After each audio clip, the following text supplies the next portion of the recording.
چونکہ آپ سے بات ہوئی تھی تو آپ نے کہا تھا کہ جو بھی کوئی حکومت بنے گی تو وہ جائز نہیں ہے. یقیناً میں نے بھی کچھ فرامین پڑھے تو یہ ٹھیک ہے. لیکن میرا سوال یہ ہے کہ اس دور میں کیا کرنا چاہیے؟ لائک اب قائد اعظم نے پاکستان بنا دیا تو پھر کیا انہوں نے غلط کر دیا؟ کیا خمینی صاحب نے جو ایران میں شیعوں کی حکومت قائم کر دی تو کیا وہ غلط ہے؟ تو جو محمد کچھ علی جناح نے جو جائے گی. پاکستان بنایا نا، اس نے کبھی ادعا نہیں کیا کہ میں احادیث کے روح سے بنا رہا ہوں یا قرآن کی آیت ہے. وہ ایک نیشنلسٹ لیڈر تھے، ٹھیک ہے نا. وہ وہ ہندوستان میں جو مسلمان رہتے تھے وہ ان کے نیشنل لیول پہ لیڈر تھے. وہ کوئی ریلیجیس لیڈر نہیں تھے. اور یہ ایک سیاسی تحریک تھی، ایک پولیٹیکل پارٹی تحریک تھی پاکستان بنانے کی. اور یہ کوئی ریلیجیس موومنٹ نہیں تھی کہ احادیث کی روح سے یہ لوگ، بلکہ وہ مولوی جو ہوتے ہیں نا، مولوی حضرات، وہ محمد علی جناح کو پسند نہیں کرتے تھے، بلکہ ان کی تکفیر وغیرہ مجھے لگتا ہے بھی کیا تھا ان لوگوں نے. انہوں نے جو پاکستان بنایا ہے وہ تو انہوں نے خود کبھی جسٹیفائی نہیں کیا نا کہ میں قرآن و سنت کے روح سے بنا، اور کبھی کلیم بھی نہیں کیا کہ میں جو ہے یہاں پہ کوئی خلافت بنا رہا ہوں یا کوئی اسلامی حکومت بنا رہا ہوں. میں مسلمانوں کے لیے ایک ملک بنا رہا ہوں، ٹھیک ہے نا. اب یہ کام ان کا اچھا تھا یا برا تھا، مسلمانوں کے ہندوستان میں جو مسلمان رہتے ہیں ان کی بہتری کی ہوا نہیں ہوا، یہ تاریخ بتا دے گا، یہ ہمارا کام نہیں ہے، ٹھیک ہے نا. اس میں کوئی ڈس ایگری کر سکتا ہے، کوئی اس کا سپورٹ کر سکتا ہے، وہ الگ مسئلہ ہے. لیکن وہ ان کا کبھی نہ اس کا ادعا تھا اور نہ کوئی کہہ سکتا ہے کہ انہوں نے اسلامی کوئی حکومت بنایا. انہوں نے کیا بنایا؟ مسلمانوں کے لیے ایک ملک بنایا، مسلمانوں کے لیے ایک جگہ بنایا، ٹھیک ہے نا. تو یہ انہوں نے اسلامی لحاظ سے اچھا کام کیا، برا کام کیا، تو اسلام میں اس کے کوئی جواز نہیں ہے، کوئی حکم نہیں ہے کہ آپ مسلمانوں کے لیے الگ ملک بنانے. مسلمان اگر چاہیں کفار کے ساتھ ایک ملک میں رہنا چاہیں، اس سے کوئی منع نہیں ہے. وہ خود اب پوری زندگی وہ خود کفار کے ملک میں رہتے تھے. محمد علی جناح صاحب کب ان کی وفات ہوئی ہے؟ 1939 کو وفات ہے نا، اس کو 48 یا 49 کو وفات ہے نا. تو 1.5 سال وہ پاکستان میں رہے. اس سے پہلے تو سارے وہ انگریزوں کے زیر حکومت میں رہتے تھے نا. اور اتنے ہندوستان میں جو مسلمان رہتے. بہرحال یہ کوئی حرام نہیں ہے اسلامک لحاظ سے. اگر کوئی رہنا چاہے نان اسلامک گورنمنٹ کے اندر، یہ نہ کوئی حرام ہے نہ کوئی منع ہے، کچھ بھی نہیں ہے، بشرطے کہ وہ اپنے دین پہ عمل کر سکے. اگر وہ اپنے دین پہ عمل کر سکتا ہے تو آپ چائنا چلے جائیں، امریکہ چلے جائیں، یورپ چلے جائیں. اگر آپ کی دین پہ پابندی ہے تو ادھر نہیں جا سکتے. اگر کوئی ایسا جگہ ہے جہاں اپنے دین پہ عمل نہیں کر سکتے، کہتا ہے کہ بھئی آپ کو یہاں پہ ہم نماز نہیں پڑھنے دیں گے، روزہ نہیں رکھنے دیں گے، یہاں پہ آپ کو سور کرنا پڑے گا، جیسے وہ سنکیانگ میں کرتا ہے نا مسلمانوں کے ساتھ. چائنا مسلمانوں کو وہ زبردستی شراب کھلاتے ہیں، وہ سور کھلاتے ہیں چائنا والے. آپ کو پتہ ہے چائنا میں زبردستی ہوتا ہے مسلمانوں کے ساتھ. تو اس جگہ آپ نہیں جا سکتے، بقیہ سب دنیا کے ہر جگہ جا سکتے ہیں. تو یہ اس کی جہاں تک خمینی صاحب کا تعلق ہے، خمینی صاحب نے تو بہت بدعت دین میں داخل کیا. اس نے ائمہ تحریر ائمہ صاحب کی ساری احادیث ہیں کہ تم قیام نہ کرو، اس نے قیام کیا، ٹھیک ہے نا، انقلاب کیا. اور اس نے لوگوں سے جھوٹ بولا کہ اسلام خطرے میں. ایسے اسلام کوئی خطرے میں نہیں تھا شاہ کے زمانے میں، کچھ بھی خطرہ نہیں تھا اسلام کو. ایسی بکواس اس نے شروع کر دی کہ اسلام خطرے میں. اور پھر اس نے کہہ دیا کہ میں آپ کو اسلامی حکومت بنا کے دوں گا. جب تک وہ فرانس میں تھا جھوٹ کہہ رہا تھا کہ ہم بالکل لوگوں کے عوام کے جو لوگ چاہیں گے ووٹ دائیں گے وہ ہم اسی پہ چلیں گے. جب پھر ایران میں اس کو طاقت ملے تو کہا کہ ووٹ کیا چیز ہے، جو میں کہوں وہی ہوگا بلا اتفاقی. تو پھر اس نے بدعت پہ بدعت، انقلاب اس کا بدعت، حکومت اسلامی اس کی بدعت، ولایت فقی اس کی بدعت. اور پھر یہ فتویٰ اس کا دینا یہ امام زمانہ علیہ الصلوۃ والسلام کی جان سے زیادہ یہ حکومت عزیز ہے، اگر اس حکومت کے لیے امام زمانہ علیہ الصلوۃ والسلام کو قتل بھی کرنا پڑا یہ بھی جائز ہے. تو بہرحال اس کی تو بدعتیں بہت زیادہ ہیں، خمینی صاحب کی بدعتیں بہت زیادہ ہیں. اور پھر اس نے جتنے بے گناہ لوگوں کو قتل کرایا. پھر اس کی یہ بیوقوفی کہ اس نے کہا کہ ہم دنیا میں اپنے انقلاب کو صادر کریں گے. اس کی وجہ یہ ہوئی کہ دنیا کے ارد گرد کے جتنے ممالک تھے وہ ایران کے خلاف سب متحد ہو گئے. انہوں نے صدام کو لڑکایا کہ صدام تم حملہ کرو، اور اس نے خود بھی پنگا لیا صدام سے، کہا کہ صدام کیا چیز ہے، میں تو ایران میں جب چاہوں عراق کے لوگ میرے لیے انقلاب کریں گے. اس نے خود اپیل کر دی ٹی وی پہ آ کے کہ عراق میں جتنے شیعہ ہیں اور فوج میں جتنے آدمی وہ ان پہ واجب ہے کہ وہ انقلاب کریں. اس کا نتیجہ یہ ہوا کہ صدام نے شیعوں کو کچل دیا.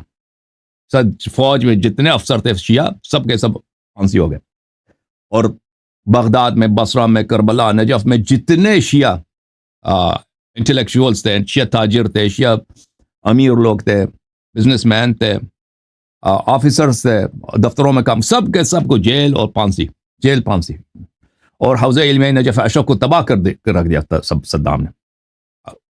باقر صدر کو قتل کر دیا گیا, شہید کر دیا گیا. اور پھر ایران عراق جنگ چھڑ گئی. اسی کی یہ ایران عراق کے جنگ کی جو بہت بڑی ذمہ داری ہے وہ خمینی کے کاندھوں پر ہے.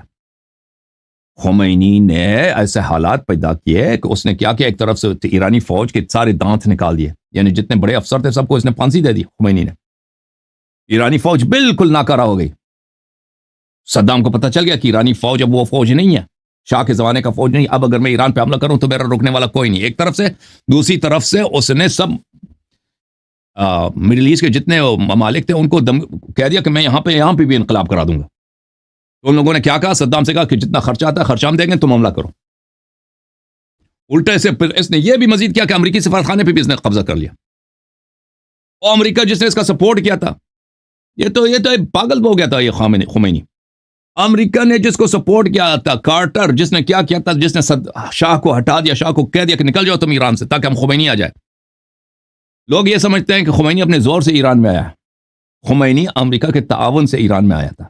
لوگ ایرانی تاریخ کو نہیں جانتے, انقلاب کی تاریخ کو. اس کے سفارت خانے پہ حملہ کیا, اور پھر اس کا نتیجہ یہ ہوا کہ امریکہ نے صدام کا سائڈ لے لیا. امریکہ شروع میں صدام کے ساتھ طرف نہیں تھا. امریکہ شروع میں ایران کے ساتھ کام کرنا چاہتا تھا, خمینی کے ساتھ کام کرنا چاہتا تھا, خمینی کا سپورٹ کرنا چاہتا تھا, تاکہ یہ روس کے مقابلے میں, سوویت یونین کے مقابلے میں امریکہ کا یہاں پہ ایک حمایتی ہو, تاکہ ایران جو ہے گر نہ جائے سوویت یونین کے ہاتھ میں, کمیونسٹ کے ہاتھ میں. اور اس کی وجہ یہ ہوا کہ جب سفارتخانے پہ انہوں نے قبضہ کر لیا, ان کے وہاں پہ اس کے جو ڈپلومیٹس تھے ان کو یرغمالی بنا دیا, اس کا نتیجہ کیا ہوا, یہ پوری دنیا میں تشیع کی بدنامی. اور پھر امریکہ جو ہے تشیع دشمنی, امریکہ نے شیعہ دشمنی کو اپنا پالیسی بنا دیا اور ایران دشمنی کو اپنا پالیسی بنا دیا. اور پھر وہی ہوا 8 سال تک جنگ. صدام جنگ کے اگلے مہینے صدام صلح کرنے پہ راضی ہوا تھا. اور یہ جن لوگوں کو یاد ہے 80s میں, وہ آپ تاریخ پڑھیں, صدام بار بار کہہ رہا تھا کہ ہم صلح کرنے کے لیے تیار ہیں. پورا عالم اسلام ڈیلیگیشنز پہ ڈیلیگیشنز آتے تھے, یو این کے ڈیلیگیشنز آتے تھے کہ یہاں پہ صلح کرایا جائے. صرف اور جو جو عرب گورنمنٹس کے جو سمٹ ہے, انہوں نے کہہ دیا تھا کہ ایران کا جتنا خرچہ ہوا ہم دے دیں گے, جتنا خسارہ ہوا ہم دے دیں گے, تم صلح کرو. خمینی نے کہا نہیں, میں نے تو پورے عراق پہ قبضہ کرنا, اور عراق کے بعد میں نے وہ اسرائیل کے ساتھ جنگ لڑنا. یہ تو اسرائیل کا راستہ ہے ہمارا یہاں سے, یہ تو اسرائیل کا روڈ ہے, فلسطین کو ہم نے آزاد کرنا. تو 8 سال تک اس نے بلا وجہ جنگ جاری رکھا, اور دونوں طرف سے شیعہ قتل ہو رہے تھے. صدام جو ہے کرکوک کے نوجوانوں کو, یا موصل کے نوجوانوں کو, یا تکریت کے نوجوانوں کو محاذ جنگ پہ نہیں بیچتا تھا. وہ سب کربلا نجف کے لڑکے ہوتے تھے جو ایران کے ساتھ لڑتے تھے. عراقی فوج کے ایڈوانسڈ لائنز میں شیعہ لڑکے ہوتے تھے, بصرہ کے لڑکے ہوتے تھے, جنوب کے لڑکے ہوتے تھے. اور یہ اس کا نتیجہ یہ ہوا کہ دونوں طرف سے لاکھوں کے لاکھ شیعہ مارے گئے. تو یہ خمینی نے جو کیا ہے نا, یہ تاریخ تشیع میں ایک بہت ہی سیاہ چیپٹر ہے, بہت ہی سیاہ چیپٹر ہے. یعنی پورے عصر غیبت میں آپ دیکھیں, امام عصر علیہ السلام سے کہ غیبت سے لے کر آج تک جتنا خمینی کے کالے کرتوت ہیں تشیع کے عالم میں, اتنا بڑا جس نے سانحہ خمینی کا انقلاب ہے, یہ بعد میں آپ لوگ جا کے دیکھیں گے. جو لوگ اس کو اسٹڈی کریں گے ان کو پتہ چلے گا جتنا ڈیمیج خمینی نے تشیع کو کیا, اور جتنا اس نے ہیلپ کیا وہابیت کو. خمینی کی وجہ سے پوری دنیا وہابیت کے یار بن گئے. اور سعودی عرب کی گورنمنٹ بھی وہابی ملاز کی اتنا سپورٹ نہیں کرتا تھا انقلاب ایران سے پہلے. انقلاب ایران کے بعد انہوں نے ڈالر برسانے شروع کر دیے تکفیری گروہوں پر اور وہابی انسٹیٹیوشنز پر. اس کا نتیجہ کیا ہوا, تشیع بہت ضعیف, اور وہابیت پوری اب پاکستان میں آپ اپنے بزرگوں سے پوچھیں, بھٹو کے زمانے میں وہابیت بہت کمزور, ملاز مدارس بہت کم تھے پاکستان میں بھٹو کے زمانے میں. یہ بعد میں انقلاب ایران کے بعد ان پہ انویسٹمنٹ ہوئی ہے, یہ بہت زیادہ تعداد میں آ گئے, ان کی بہت بڑی تعداد بن گئی ہے. اور انٹائی شیعہ جماعتیں پاکستان میں بالکل نہیں ہوتی تھی انقلاب ایران سے پہلے. بہرحال یہ باتیں ہیں بھائی، ٹھیک ہے سر نا. یہ بھی ہے کہ میں نے یہ بھی پڑھا تھا کہ انہوں نے کوئی جو بچے تھے ان کو جب یہ ایران عراق وار تھی تو بچوں کے ہاتھ میں کیس دی تھی اور ان کو مائنز پہ بھی دوڑایا تھا. میں نے یہ خود بھی جو وہ تو ہے. عام چیز ہے بھائی. تو لوگ تو خمینی کو تو گاڈ سمجھتے تھے نا.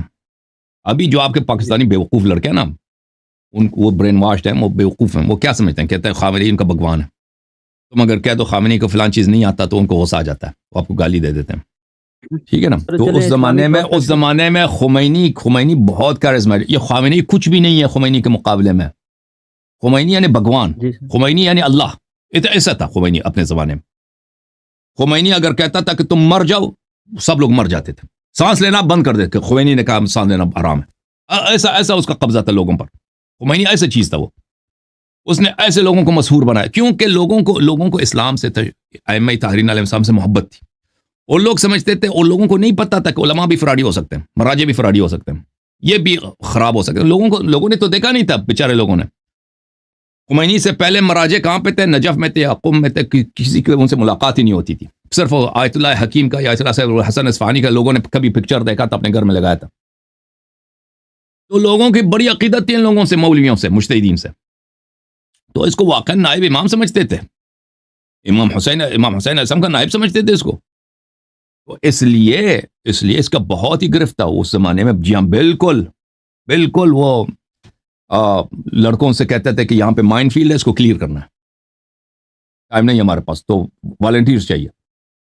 تو لوگ دوڑتے تھے مائن فیلڈز پہ، دوڑتے تھے. بالکل وہ لوگوں نے بڑی قربانی دیا. ایرانی قوم نے اس انقلاب کے لیے بہت قربانی دیا. ابھی جو ہے نا وہ سب بچتا رہے ہیں. وہی لوگ جو 40 سال پہلے شاہ کے زمانے میں جو پلے بڑے لوگ تھے، جن کا اسلام سے عقیدت تھا، وہی لوگ ان میں سے کچھ ابھی زندہ ہیں. وہ سب لوگ معافی مانگ رہے ہیں اپنے نوجوانوں سے کہ ہم نے غلطی کی تھی کہ خمینی کا ہم نے سپورٹ کیا تھا. اور جو ابھی نئی نسل ہے وہ بہت مختلف ہے ایران میں. ابھی اللہ جانتا ہے کہ مجھے ہمیشہ میں ایران والے تو میرے بہت دیکھنے والے. اب تو میں اتنا فارسی میں پروگرام نہیں کرتا، لیکن وہ تعلقات تو بہت ہیں میرے. وہاں سے مجھے بہت سارے میسیجز آتے ہیں کہ کہتے ہیں کہ ہم کیا کریں. ہم جہاں بھی جاتے ہیں ہمارے رشتہ دار سب مولیوں کو نہیں، ائمہ اطہار علیہ السلام کو گالی دیتے ہیں لوگ، کیونکہ ان مولیوں نے اتنے اسلام کی بدنامی کیا ہے. تشیع اہل بیت علیہ السلام کی اتنی بدنامی کیا. لوگ سمجھتے ہیں کہ بس یہی ہے اسلام کو، یہی ائمہ کی حکومت یہی ہے. ان کے امام بھی اسی طرح تھے. اللہ جانتا، میں جھوٹ نہیں کہتا. لوگ مجھے بہت اتنے میسیجز اتنے آتے ہیں کہ بے حساب. ہم کیا کریں، ہمارے رشتہ دار گالی دیتے ہیں ائمہ علیہ، ایسے لوگوں میں ہم رہتے ہیں، ہم ان کے ساتھ برتاؤ کیسے کریں؟ ٹھیک ہے نا.